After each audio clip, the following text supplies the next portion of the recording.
All right, so this is going to be a very short video, but really this is just an expression of joy. And I don't really know why this has happened, but it seems as though either Adobe or Sony or both have finally added tethering support in the latest version of Lightroom. This is 14.5. So at the moment here we have 14.4. And so, for example, if I want to import a tethered, if I just import it, start tethered capture, that's fine, you know, just whatever for now. And I press OK. It tries to detect the camera and it says it's not supported. So I'm like, oh no, why? Because they, for reasons, you know, who knows why. But let's update now to the latest version of Lightroom, and this is going to change. So let's do that now real quick. Alright, so we have updated. We are on the latest version of Lightroom in August 2025. That's Lightroom version 14.5. And you know, here's the kind of what's new screen. And I was looking through some of these and I saw, oh look, more Sony cameras now support tethered capture. Okay, well that's fine. They've been doing this for a while now, since I think version 13 or something. And I was like, okay, well, why not? Let's have a look and take a look in here. Now, I did not expect at all, when I scrolled down the page, to see the Sony A7 III, among other cameras, showing up as supported as of 14.5.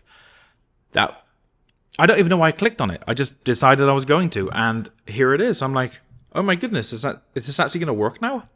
So let's open Lightroom. Let's go ahead and close this out, and let's go back here to import, from file and tethered capture. And whereas before we received an error message, now I'm getting this just loaded straight away. There's the camera showing up. I was like, oh my goodness, it's actually going to work. And live view, does that work? Yes, live view works. Okay, can I set focus points?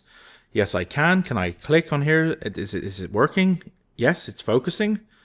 Okay, and let's fire it. Let's see what happens. Pop. Once it's focused, if it focuses. There it is. Image comes right on. Let's do another one. Okay, so finally, tethered capture working inside of Lightroom. And I'm like over the moon about this, because I was almost going to go to Capture One, specifically because they actually have this integration already. But I don't want to learn a whole new program, so I was kind of messing around with the Imaging Edge application, which gave me all the controls I needed, but of course doesn't have any direct integration. So having to save that to a folder location, and then having Lightroom Auto import that folder. And I was like, oh, this is such a janky workaround. Why didn't they just make it work in Lightroom?